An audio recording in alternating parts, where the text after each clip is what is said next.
any kind of, oh, you're not 100,000% happy to see me all the time, every day, every instant, then something must be wrong. Then I did something wrong, or something's wrong with you. It's probably not going to work out too well if you don't have that kind of communication. Is that something that you would suggest doing earlier in the relationship?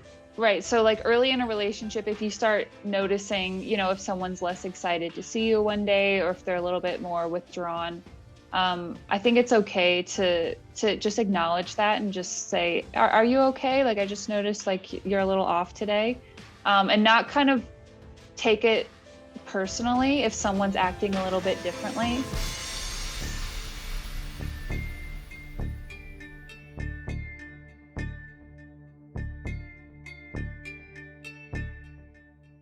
And we are live. Hey, Kailey, how are you doing? Good. How are you? Doing pretty good. Having a good day. Guys, welcome to the podcast. We are talking today with Kailey Urbaniak, who is the author of the site. She's also an editor as well. She's also into yoga. She got her bachelor's degree at the University of Colorado Springs. Did a lot of traveling, and then got her master's degree for publishing from Western Colorado University. And she has a lot of things that she's involved with. I have read her novel Sight. Is this your official debut novel that would you say? Yes, my debut novel in the Spirit Walker series. It's my first novel as an author. Nice. So. Yes, it's the transition from editor to author. I'm sure that that's a lot of fun. But I was interested in the fact that you did yoga, and we were talking earlier before the podcast started about you doing hot yoga. And I don't know, there's a lot of people who have different ideas about yoga practice. So some people are on the more spiritual side, some people on the more physical side. There is this kind of theory that what did they say, that the process that we think of as doing yoga isn't actually yoga. Yoga is actually what you do with your body after you've done yoga throughout the day, because you're aligning your body with everything else. So what got you into yoga in the first place? Yeah, so a few years ago when I was in college, I was a runner, and I kind of needed something to supplement my running, and something that was like active, but kind of like an active recovery. And so that's kind of how I found hot yoga, because it's definitely a challenge. But it is a lot of stretching, and it is also strength building and flexibility and all that stuff that as a runner I needed.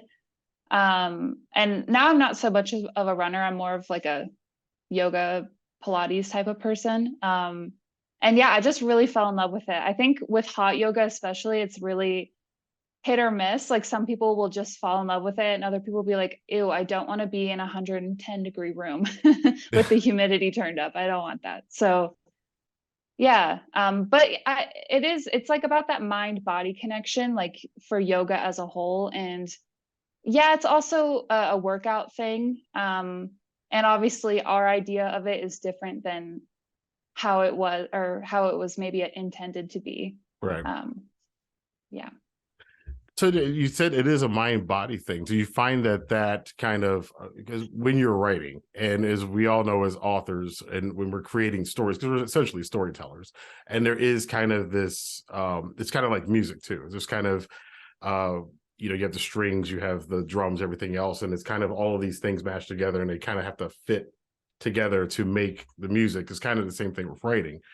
And you do have to be you have to have your faculties about you. You're juggling different plot lines and characters and stories and scenarios and people and places and stuff. And it kind of the same thing. It all has to kind of fit together. Do you find that doing things like yoga and any kind of like either mental or physical or spiritual exercise, is that something that helps you out with your creating your stories?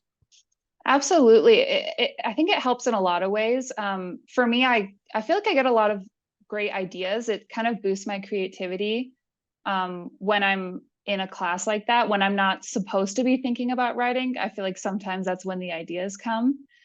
And for me, it's really about yoga is about discipline. And like if you're holding a pose and you're struggling, it's like about building that resilience. And I think writing is kind of similar in that way, where, you know, if you hit a block or something, and it's just not flowing, sometimes it's about taking a step back, like pulling out of the pose, for example. Or sometimes it's about pushing through. So, you know, it's really about listening to your body, or listening to your mind, and, you know, challenging yourself, but also being aware of your boundaries and being aware of just, I don't know, just being willing to push yourself. And that's just been really transformative for me, doing that in my practice. And obviously writing, just like the physical practice of it, is a lot of sitting. Right. And it is nice to just have a practice that like gets me out of my chair and gets me moving and gets my mind flowing. That's pretty cool, because we all need to get our mind flowing. I do know some people, they're kind of they're on those like psychedelic aspect of yoga. Have you had, because I do yoga and I've never, I have nothing against it. It'd be kind of interesting if there was a psychedelic experience that was triggered while I'm doing downward dog or something, but I never had that experience. Have you had any kind of psychedelic experiences from your yoga practices, or have you gotten to that level with hot yoga? Because I imagine the heat might add to some sort of like, it's like, you know, Native American, they have those huts where they actually intentionally have that heat so they can experience those psychedelic experiences. Of course, they're also on other natural things while they're doing it. So is there Yeah. anything close to that you've ever experienced? I feel like, so I do the traditional like hot yoga class, and then I also do like different types of hot yoga. Like I do, it's called hot power fusion at the studio I go to. Okay. And so it's like a workout inside the hot room. And so sometimes things are just like, I don't know if I would call it like that sort of experience, but you kind of check out mentally, and like maybe you have to put your mind somewhere else just to like get through whatever challenging thing you're doing. Right. So I mean, I wouldn't go that so far to say that, but I mean, definitely you get into sort of a meditative state when you're like really concentrating. Right. If they're nothing now, hot yoga, I think we discussed that there's Bikram yoga. You've seen this thing with this Bikram yoga. You watched the documentary on this dude. I just found out about this guy a couple of weeks ago. And for those of you who don't know, there is a documentary about this guy named Bikram. He does Bikram yoga. He has hundreds and thousands of people who are attending his yoga classes. The guy's like 70 years old, looks amazing. I hope I look like that when I'm 70 years old. But he kind of got to his head, and this, like, literally this guy says that women, it's really sad. I really shouldn't be laughing about it because he's actually kind of a horrible person. But he said that there are women who would give millions of dollars for his essence, let's put it that way. And there's a lot of allegations against this guy. Like, there's that kind of stuff, you know, as a person, as a woman, as a, you know, obviously a person with, I would hope, some moral compass and moral conscience. When you hear of people doing things like that, does that kind of like, does it give you inspiration to go, or does it give you inspiration for, this might be a character for the future that we need? If I need a good villain, that would be somebody with that kind of ego. Right. And that kind of like manipulation tactics, like Yes. he just would get all these people to come in, and he was just sitting there himself, like drinking water, but people would go to these long, like week-long trainings, and he would say, you can have like one, I don't know, a certain amount of water a day. And like people would be in a hot room all day long sweating. And it was just like the control aspect, and not just in the yoga sense, but like in control of women, you know, after class, he would tell certain women to come and see him in his room, and just so disgusting. And also just the fact that he tried to take this practice and bring it to America, which in and of itself I don't think is wrong, but just in the way that he did it and tried to control the whole narrative and like name it Bikram yoga, and it's just the control part of it is crazy. And I mean, it is kind of cultish if you think about that sort of thing and the power that he had. And definitely that's super villain behavior that you could bring into a book. Yeah, I can't like the amount and level of narcissism behind that. And it's also kind of psychopathic too, because you have to be kind of psychopathic to, you're basically dehumanizing and dehumanizing people who put their trust in you to help them out spiritually, physically, however it is. I can't think of, I mean, when I study villain psychology for some of the stuff that I write, it's one of the things. Psychology is like huge for the Kind of Cold series that I have. It's kind of the bedrock of one of the main villains. He's actually a clinical psychologist. So it's so weird to hear how things can be abused in that way. And fortunately, you didn't have to experience any of that. And so you had no psychedelic experiences, but you have had paranormal experiences, I've heard through the grapevine. Funny and interesting thing, when I was doing research for you to get your background, there was 2 videos that came up. One of them that came up was about it was a clip or something about your paranormal experiences. And then there's the other one of you getting your ears pierced, which was what? Just have this look like it was it that bad of an experience? Because you did not look happy at the end of it. I don't even know what video you're talking about, the ear pierce. But I will say, if I'm doing anything, like I hate needles. And so I just like don't want to be there. And I have like multiple piercings on my ears. I have tattoos. So like I've been exposed to needles, but I just hate them. And so anytime I'm going into that, I'm probably just like tensed up and like trying to block it out. Yeah, So I'm sure I didn't look very happy. No, I think I'm assuming it was your sister or somebody who was just roasting you. You're like, you want to get tattoos? You can't even get a piercing. So that's probably like one of my first piercings, I would guess. Right. But okay, so none of those experiences, but you have to tell us about the paranormal experience, because you do write young adult paranormal fiction and have an interest in these kind of things. So what is your paranormal experience that you had? Oh, sorry, my dog's barking. There it is right there. There's a ghost that just showed up. It's like, all right. I do think my dog can see ghosts. Sometimes he's just like looking in the corner of the room and I'm like, what? Is someone there that I don't see? But yes, with the paranormal stuff, when I was in high school, I was in student council, and one of the activities that we got to do being on student council is we got to have it's like a lockdown overnight in the school. And so we were staying the night in there, and the way my high school is built is there's 3 levels, and then there's a basement below that. And then through the basement, there's a tunnel into like another section of the building. It's really weird. Like I don't think many high schools are built like that. But so we were down in the basement, and there are some classrooms down there, but we were walking past, my friend and I, and we look, and in one of the classrooms, we see this woman standing there with like this like long, like frizzy black hair. And she was just standing there. And then we both looked at each other and we were like, did you see that? And we looked back and no one was there. And then we freaked out. And everyone told us that we were crazy and that we didn't see anything. But it's just, I don't know. I believe in ghosts, and I don't know. I think that's kind of, I've always wanted to write a ghost story because of that experience.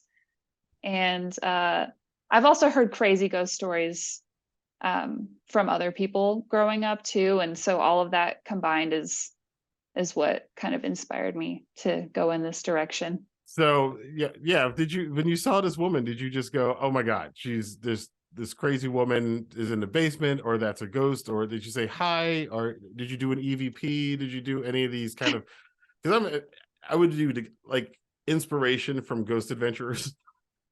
I'd pull out my phone and start asking questions and then play it back later and see, is there anything on here? Or did you were just like, no, I'm done. I think initially we were just both really scared because like the way she looked didn't look like a person necessarily. Like it was kind of like a few feet back from the door, and like it was just kind of like this figure just like standing there. And then like when we looked back, nothing was there. And so I think just instantly our heads went to like, that was a ghost. Yeah. And you know how kids are, like there were kids brought Ouija boards and stuff to school. So like, I don't know, maybe that was just my high school. Was that But like, an elective your Ouija board day? no, it's just the kids on the student council, like, because they knew we were going to stay there overnight. And there were always rumors that my high school was haunted. So maybe that was also playing in my head. But no, we didn't say hi. And we did tell our teacher or whatever, because she was like, why are you guys screaming and running through the hallway? And she was like, oh, did you see like a woman in there? Like, was it like one of the janitors? And we were like, nope, not the janitor. Nope. Yeah, the janitor usually probably doesn't lurk in the hall. And this was late at night? Yeah, late at night. And like, think of the, like, it's a basement, so there's no, you know, windows or anything. And so it's that low lighting, Right. that fluorescent lighting. It's just kind of creepy as it is. I take that back. I probably would freak out then. I don't think I'd be doing the EVPs. I'd probably freak out. I have never seen, because we both of us write in the paranormal world. I've never seen, well, I've never definitively seen any kind of spirits, although not like in a way of like what you had where you like walking past the door and then there's a figure there. It was more of like first off, two of them were animals and one of them was a human. So the house, this current house, when I bought it, my neighbors actually know the previous both. They actually know both previous owners, and they're still friends with them. So I got to meet them. And I said like the first year I was here, I was like, the middle of the night, there's like this depression at the end. Like, you know how you can feel if somebody sits at the end of the bed. And I was like, there's a depression. I think there's a ghost, and it's sitting at the end of my bed in the night. They're like, oh, the cat used to just hop on the bed when we would go to sleep all the time. I was like, oh, it's the cat. The cat's buried in the tree. Well, from what I was told, then they kind of went back on the story, but I was told that there's a cat buried in the yard somewhere else. I was like, oh, okay, so there's a cat hopping on my bed in the A middle of the ghost night. cat. Ghost cat is hopping on my bed. So at least, I mean, I'd rather that than to be a person. So that's good. The only other one was one of my exes. We moved into this condo together, and the day I moved in, I was putting stuff in the bathroom, and it's just like this image of a guy with a beard flashed in my head for a second. And I walked out in the living room, and she's unboxing everything.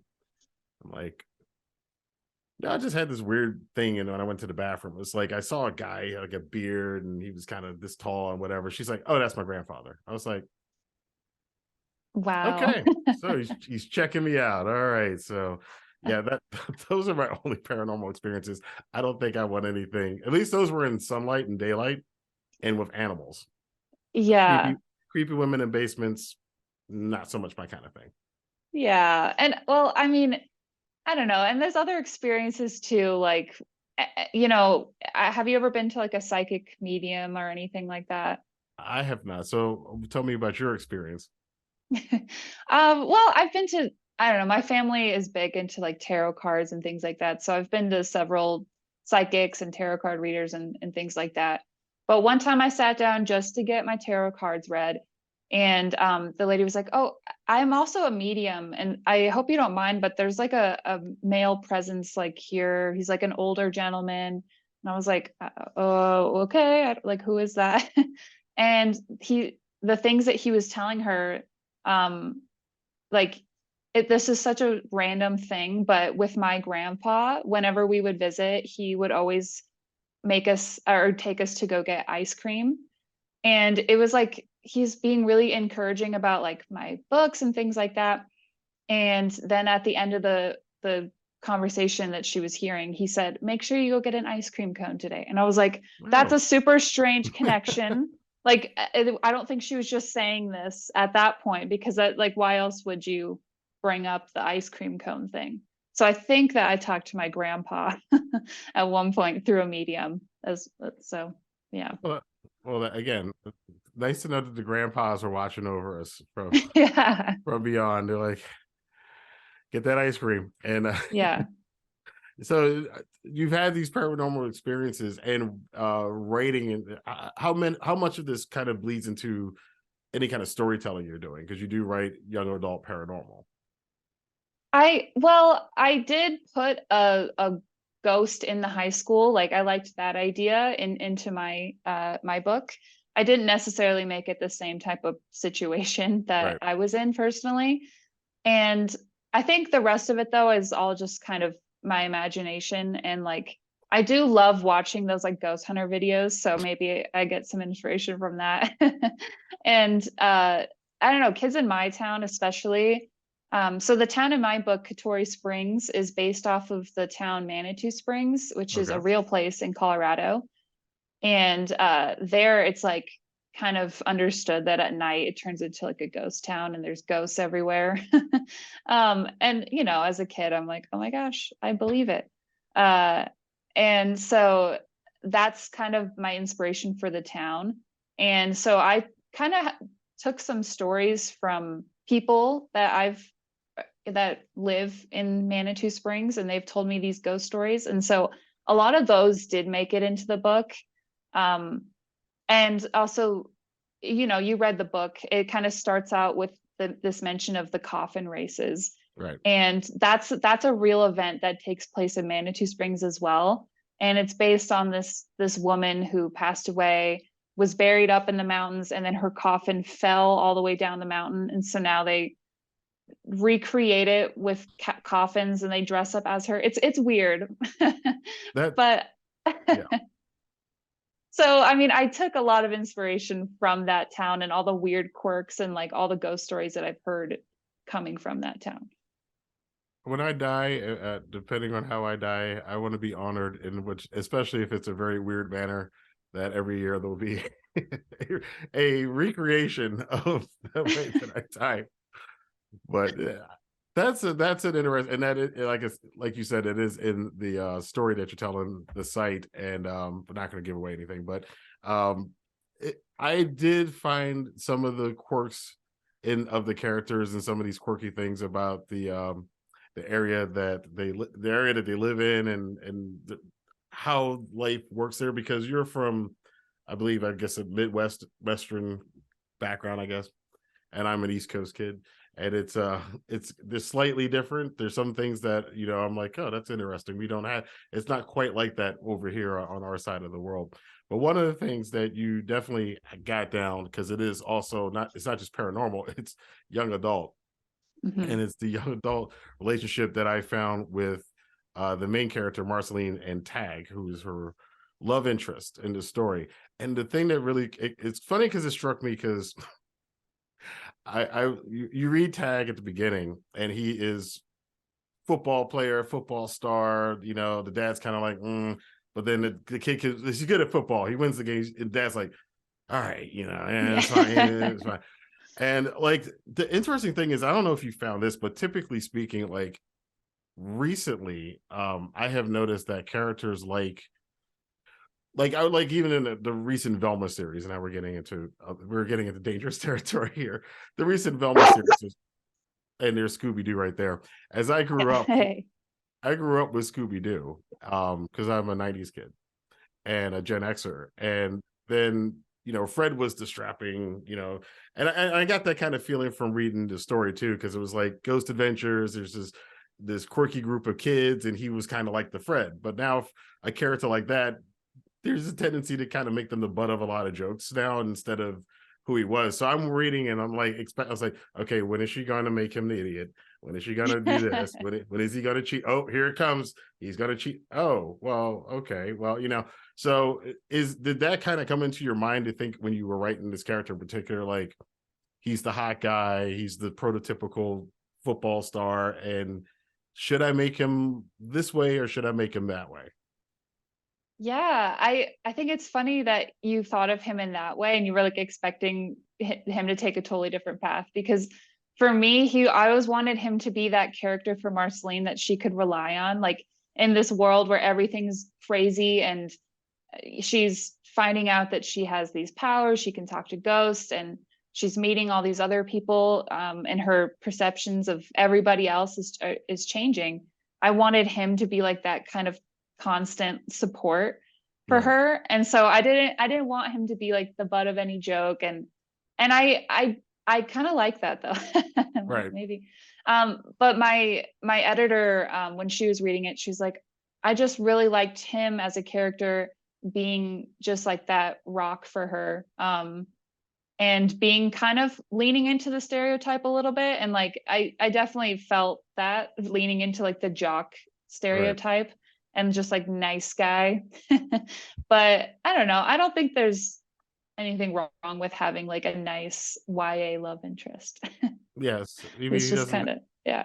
he doesn't have to try to tie her up or Yeah. that have to like be the real problem in her life is this dude, because I was reading this kind of expecting it because you see it so often now where those Yeah. characters are, you know, they're kind of cliches, but now it's almost kind of a cliche to comment on it being a cliche, so it's kind of going back to no, there are just decent guys sometimes. There's a Yeah. hidden agenda behind them at least. Yeah. And I wanted them to like, especially going into like the second book, I wanted them to be able to have real problems that kind of ground it in reality. And it's not just all magical problems that Marceline's facing. And like, for example, in book 2, her boyfriend is Tag is going away to college. And so there's that whole dynamic too that is a real thing that a lot of teenage relationships have to go through. And yeah, I just wanted that like real reality to come in, and he was a good place to insert that.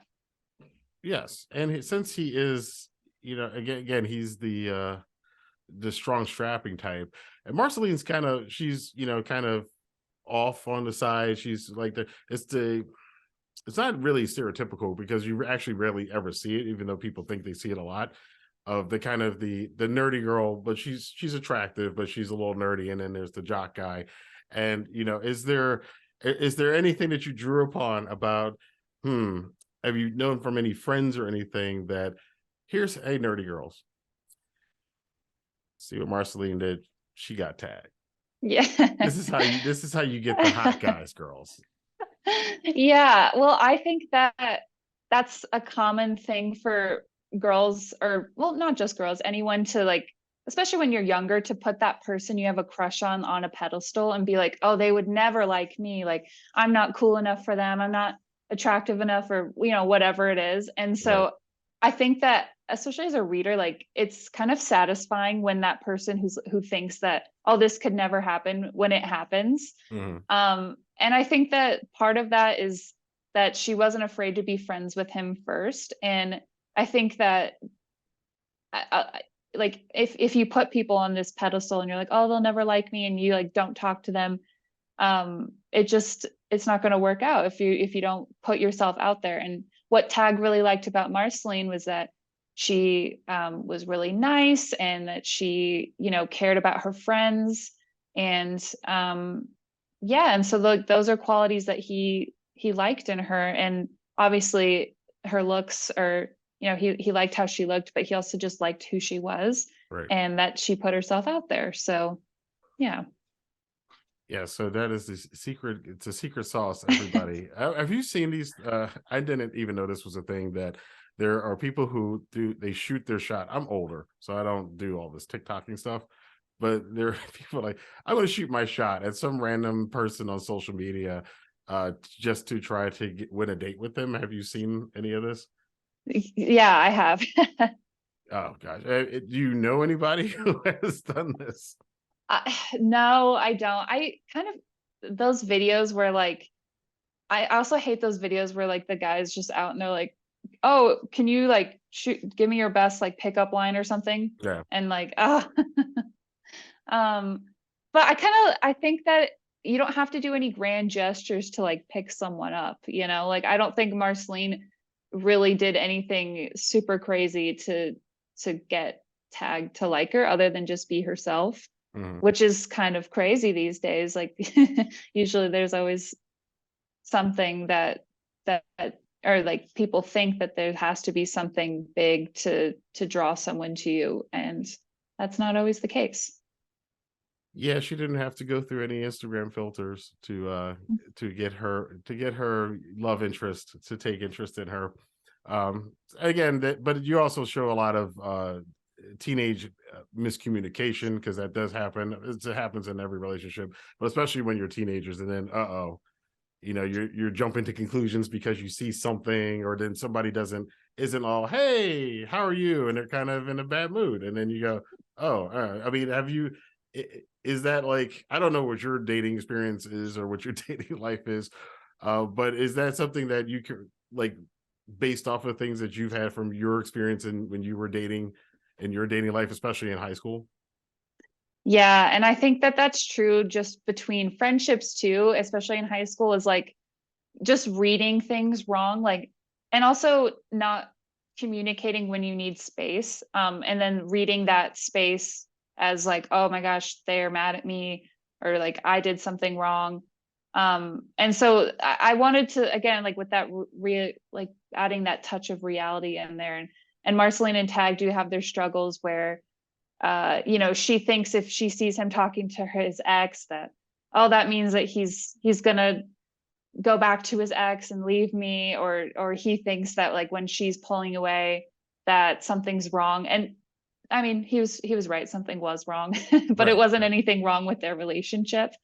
um but those are the sort of things that couples have to work through. And I know in my relationship that we have to over communicate at times, and I mean that in the sense, like, if I need space or something, I'll just say like, hey, I'm just like going through something, and I just need to have a day or something where I'm just like kind of in my head, and then um have those conversations. If I don't know, I think that there's like a level of sharing that you do with your significant other, you know. Yeah, and if you don't have that space, it's kind of the thing of your resentment kind of can go off onto the person that you're in a relationship with, and it might not be directed towards them, but then if you're not getting the space, then it does become towards them. It's like, and now you're another stress on top of the stress that I'm already dealing with. And Hmm. again, it kind of goes back to what you said about communication. If you can't communicate those things, or you're, I don't want to say overly sensitive, although maybe that's what it is, but if you go to any kind of, oh, you're not 100,000% happy to see me all the time, every day, every instant, then something must be wrong. Then I did something wrong, or something's wrong with you. It's probably not going to work out too well if you don't have Hmm. that kind of communication. Is that something that you would suggest doing earlier in the relationship, when you're getting things are getting more serious, that you have those kind of conversations?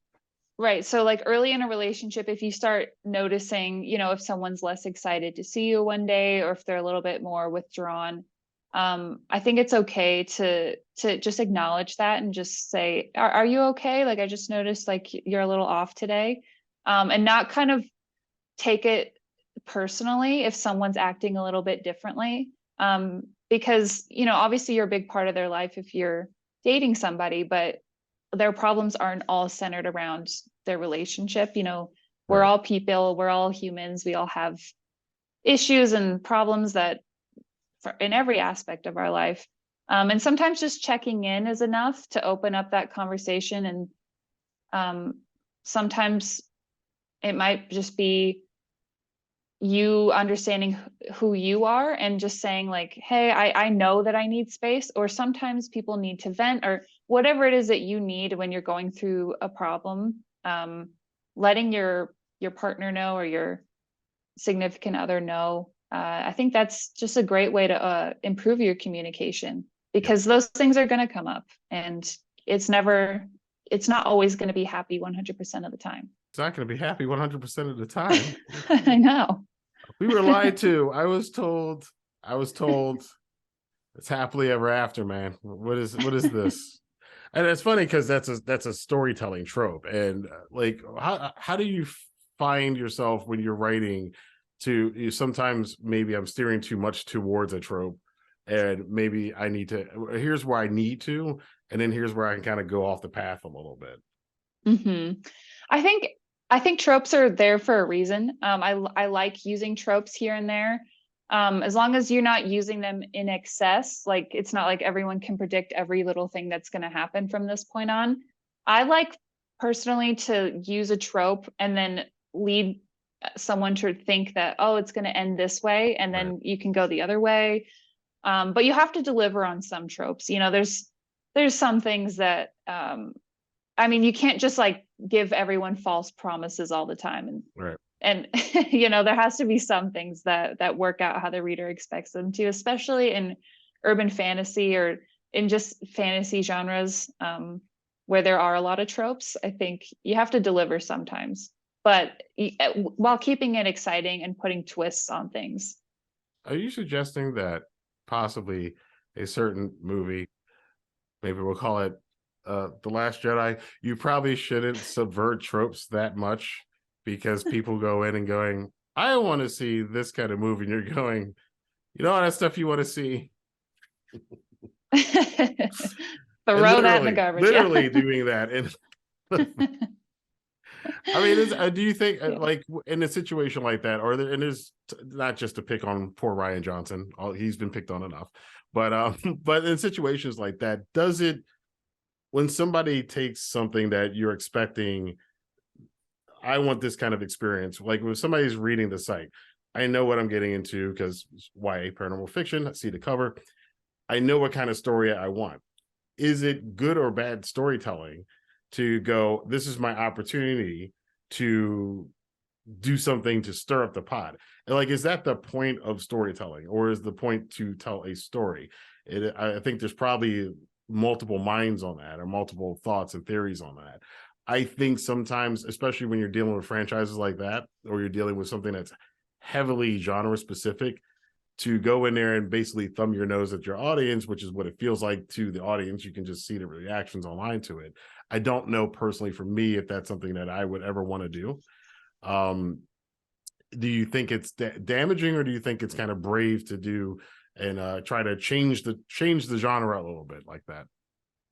I think it's kind of risky to completely sweep the rug out from under your readers, because readers know what they like, and they know they're reading this genre for a reason, because they like, you know, if they're reading romance, for example, they like the happy ending, or they like, you know, the first kiss happening at this point in the book, or whatever. And not delivering those things is risky, because it could definitely turn your readers off. And I understand experimenting and not falling into all the tropes. But to some degree you have to, because if it's too experimental, it's no longer falling within that genre that you're setting out to fall into. Right. And genres are important, because that's how your readers find you. That's how, and if you're going to say you're writing in a genre, there's just certain things that you have to do to fall into those genres. Otherwise, it's not that genre anymore. It's something else. Yeah. What would you distinguish, or how would you distinguish between what is a trope and what is more of a cliche? Oh, yeah, that's a good question. I think tropes are definitely kind of plot based, like you know, you have the hero's journey is, there's different tropes that you can do with the hero's journey, and cliche is more like for example, Tag, the main character I did fall into a lot of cliche characteristics of, you know, the jock and the nerdy girl, like that right. Is a trope right there, the jock and the nerdy girl trope getting together. And I think I don't know, that's a good question. I feel like I'm not answering it great. Yeah, I have it's something that I kind of, I'm a huge fan of The Walking Dead, and I picked up on it late, but I picked on it when everybody else dropped. I picked up when Negan smashed in Glenn's head, and I saw it on social media. I was like, I gotta watch the show, which ironically enough, I have come to find out is when everybody else stopped watching it. So I'm like, okay. But then that, like, for me personally, I would kind of describe it this way, if you take The Walking Dead as an example. So there's the genre of zombie stories, and this is the genre, and it has different ways you can do it, but tropes of it would be, you know, surviving fast, but that's not necessarily what the story is about. The Walking Dead is more of a story about dealing with loss and Mm-hmm. losing loved ones. That's kind of like the bedrock of the whole, is why everybody liked it. I don't know if many people realize that, but it's not a zombie show, because if it was, I probably wouldn't watch it because I'm not interested in that. I was interested in what were the themes behind it, and the cliches of the zombies chasing you and stuff. Sometimes they get away from that. But I would identify it like that. Like the Lord of the Rings is not about hobbits. It's about, Mm-hmm. that's the genre that it's in. There are tropes of an action movie, but what a story is actually about, especially Tolkien's the original books, it's really about friendship and about, written from somebody who lived through World War II and had friends die, didn't come back, and there and back again, which is the whole journey, which is the metaphor for World War II. So that's kind of how I would see the difference between some of those things, because I think those words can be kind of interchangeable sometimes. Mm-hmm. And you as an editor, what are some of the biggest word misuses that you have from your putting on your editor cap now? Like when people like misusing certain words like screech or something, or just common editing mistakes that you find, where people just Yeah. misuse words over and over again. I know my editor definitely has hers. I think one thing that a lot of, especially like newer authors don't or use incorrectly are dialogue tags. So like, for example, they'll say like, yes, he sighed, or like, yes, he smiled. If you Right. can't smile a word, or you can't. Right. And so like using those things as dialogue tags, you can still have those at the end of a dialogue, or you can say, he handed her a glass and said, or like, I don't know, it'll be like, they'll say something in dialogue, and then just say handing something over, and just like not actually, you have to have a speaking Right. verb. There has to be You, some action involved with it. That's why I always keep this is always on the desk, because I'm like, okay, wait a minute, how would I do that? Let me make sure I'm doing it right. And it depends on the style that you're in, of course. Mhm. But it's funny to me that there are, because if you look at writing has changed definitely, especially in my lifetime, because I grew up, I read a lot in the 90s, and the style was totally different now, because in the 90s Mhm. there was a lot of description, especially I loved Clive Barker, Stephen King, and there's loads of, now we went to that book conference in Vegas, the 20 books to 50K conference, and I remember going to one, and people like, if there's a wall of text, you don't want that, because nobody's going to read that. It's going to be a blocker for people to read. And I was like, I grew up reading, so that's the part that I liked. I liked reading like what the place smelled like, and what everything was. I noticed that you have that in the site too. Like there's, especially when you talk about the color coding of how the magic works in there, that gives like a tangible, okay, I can see the color thing. I can kind of feel what's going on. Were you aiming to do that with the magic in your story, or do you find that from your paranormal experience or your interest in ghost stories that kind of influences how you're constructing the logic of your world? Right. Yeah. Well, the whole magic system took a lot to consider. And it's interesting starting out a new project, because originally my idea for this was like, oh, I want to write paranormal. I want there to be ghosts. I want, you know, there to be this power where you can see ghosts. And then I was like, oh, let's just make her a witch. Oh, and while I'm at it, let's just add two other types of witches to this story as well. Oh, and like it just kept spiraling out.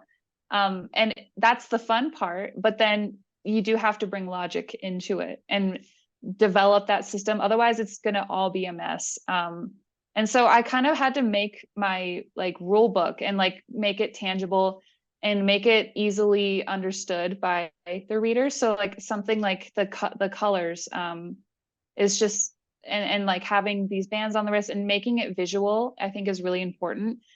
And like you were saying, yeah, it's less you know it's I feel like today writing is more dialogue heavy, and I think part of that is just everything is character focused. and like relationship focused. And like you were saying with The Walking Dead and things like that. And the big success of those is not that it's a zombie story. It's the characters put into these situations and how they respond to it. Right.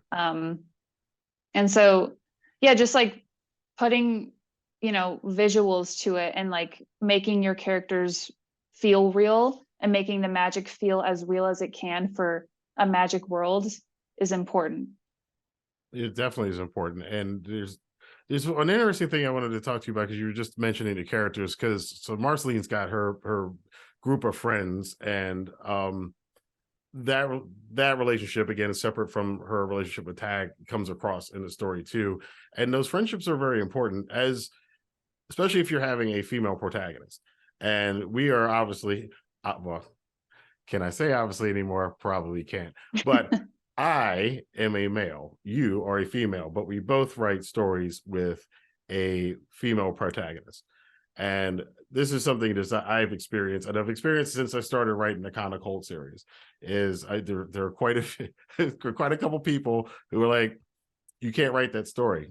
And I'm like, why can't I write that story? It's like, you're writing a story about an Asian female. I was like, the story's not about her being an Asian female. It's because when I concepted my story, it just came in 5 seconds. I knew who she was, and what the story was. It's like, that was just how the character appeared to me.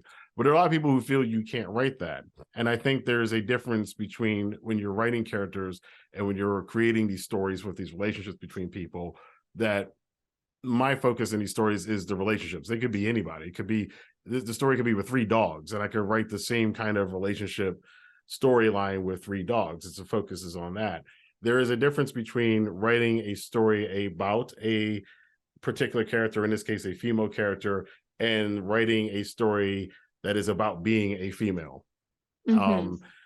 How much of that, now you as a female have a different perspective than I would have in writing that story. So do you find that there's a little bit more of an advantage, or things that you can pull on that you can go, I can do that. I know that, and other females will know that, but a guy's like the only one I remember is because my ex used to talk about that. Her friends talked about this all the time, was certain things with their bras that I remember them having conversations about. I was like, I'm putting that in there because that's something guys, we never have to deal with that. And there was like the bra strap was like, that was like a part of the story between the ladies in there. So is there stuff like that you include with Marceline and her friends, that it's like, this is stuff girls and females are going to know just because we just know?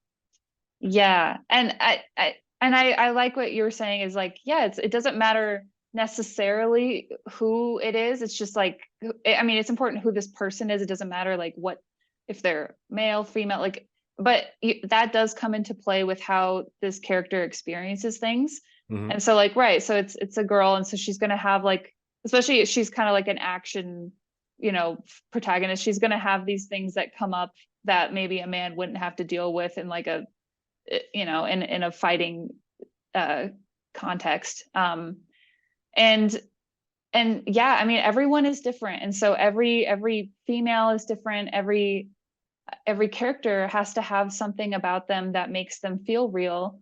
And that's another thing that I tell authors, like when I'm editing a book, is to make sure that your characters have enough of like a uniqueness about them, so that, say, I feel like there's some authors who have characters and you could just change the name on the dialogue tag and it wouldn't make a difference, because the dialogue is so bland that it doesn't reflect who that character is who's speaking. Right. And so if all your characters sound the exact same, it's kind of one note. But if you give your characters just these human qualities that make them different from each other, that's more of a relatable story. And that's what helps with side characters becoming people's favorite characters. Like I had, there's always people that love the side characters maybe more than the protagonist. Yeah, there are a lot of Daryls in the world. Yeah. And that's another thing, is like your side characters you want them to be fully fledged people too, and like to have their own goals that they're pursuing. And they're not just there to support your main character. They have to have things that they're trying to do as well. And of course they are, as the author, like they are there to support your main character, but to add those qualities that make them feel real. And yeah, so I like that you did acknowledge that this is a female character that you were writing, and that you added things in there that, you know, a woman would have to deal with, Right. And make those characters feel real. That's important. Yeah, it's because you have to touch on certain things that you're like, in this situation, is there something, oh, I wouldn't do this, but I can see from the situation, and I know from, you know, being around females, you know, I know that's something, and I can ask my female friends because I've met females and know certain things, and can put them in there. But again, it's we were talking about writing for female heroes, and you were talking earlier about the hero's journey. This is something that, and I have made sure to do this with my character Kana, is number one, she's tends to be more masculine anyway. She's more of a tomboy, so that's easier for me to not have to go into depth with. Obviously, I'm not feminine at all, and I can relate more and write more for a female who's leans more masculine, and is in that kind of tomboy role. But I did note that I have noticed that there's a difference between the female's hero's journey and the male hero's journey. And I wanted to see what you thought about this, because I definitely wanted there to be, I first started writing it kind of thinking of that kind of male hero's journey. And a lot of that is going into, you know, the belly of the beast. You know, Pinocchio's got to go into the whale to save his father. It's a lot of saving your father with the guys. It's like, you know, even something like Star Wars, like Luke had to go save his father, and on and on and on. In the case of the females, I have noticed, though, especially a lot of popular pop culture female characters, Ridley in Aliens, Sigourney Weaver's character, goes to save Newt. Kill Bill, Uma Thurman's character, she goes into the heart of the den, not to save her father, but to save their children often. Mrs. Brisby in the Secrets of NIMH, Diane Freeling in Poltergeist, you know, she literally goes into hell to bring Carol Ann back from the other side. Is that something that you have noticed? I've noticed that once I started really looking into the hero's journey, and that how, when I looked at female characters, that was a big difference I noticed between the males who were saving their father, the past, and the females who were saving the children, the future. Mm-hmm. Yeah, I think that that's definitely the case. And I think those lines are definitely blurring now. But yeah, it's like the woman's journey is kind of more emotional, and it's kind of about self-discovery along the way. And both heroes' journeys that kind of have to be something about like saving the world, saving so-and-so, saving something. Yep. And even if it's saving yourself from a situation. But I think that that's like what your strength is, like as a man writing a woman point of view, is just having a different spin on what that journey is for a female character. And again, it's like not every woman is the same. So that's why kind of blurring those lines makes a difference, and how it's read. And like you were saying, oh yeah, she's more of a tomboy, but yeah, she's just maybe more of an analytical and more like, and like, to bring it back to role reversal, like for example, J.K. Rowling writing a male character. Right. And I think something that she brings to it as a woman writing for a boy is kind of that emotional, and for him, I felt like, obviously it's a long series and he grows up in the series, but it is about self-discovery in addition to defeating the villain, in addition to figuring out how to navigate this magical world. And so just I don't think there's anything wrong with writing an alternate perspective, as long as you're thinking of those things, like thinking right, how your character would think. The interesting thing about Rawlings too is that a lot of the Harry Potter series, especially even is more dived into in the books, is that there's a lot of father figures there. There's a lot of that she pretty much nailed as far as a young, obviously I was a young man, and the relationship to older men who are father figures in your life. And again, I always kind of point that out. I was like, well, you know, J.K. Rowling could write that and she's Mm-hmm. obviously a woman. And I think she only has a daughter, or she only had a daughter when she wrote the books that she was trying to take care of. And then conversely, Stephen King, Firestarter, which, obviously it's basically a metaphor for females, going through puberty. That's the kind of the layer on top of that. And I think sometimes if you have men and women are way more alike than they are different. Our differences, though, kind of, at the extremes, that's when they really come out. That's why you get the most violent people are mostly men, and the people who are more compassionate, you're going to find way more, like nursing. You're find way more women dominate nursing far more than men dominate engineering, kind of things. And it's kind of that separation. But there's a lot of places in the middle where they cross. And you can kind of empathize with, I might not be, on that extreme of aggression or on that extreme of compassion, but I understand aggression, I understand compassion, and I can write a story based off on these characters, based off of them going through that emotional journey without actually having to be. That's why you can write a story about a serial killer without actually killing people. Yeah. And you can do research and studying into that kind of stuff. What research and study, because you said most of your story, the site, is based off of loosely based off of your school and your town. Were there any other things that you kind of looked into, any other kind of themes that you wanted to get across in that story? Yeah. For me, what was really helpful was like looking into witches, like how witches in today's world kind of function, Right. and like what sort of ceremonies they do. And obviously it's not on the same extent at all, but like the idea of just like ritualistic magic. And obviously Marceline, my main character, she's a sacrificial witch. Right. And obviously, like, to go back to what you were saying, like, I'm not a witch. I don't claim to be a witch, but you can still like put yourself in those shoes and write. And I guess the other research that I did kind of comes into the next couple of books. Like I won't spoil anything, but I really was looking into Japanese culture for future books. So that's Aha. been a big. You're crossing over to my territory. I know. No, it was funny because I was doing research for that, like when we met and I was reading your book and I was like, oh my gosh, wow. It's very fitting for what I'm researching at the moment. But yeah, I really love diving into research. I feel like I go into little research holes about random things too. And like, for example, if my character is like researching someone, I'm like, oh, how does that process work if I'm going to be researching someone? Like what sort of information pulls up on someone?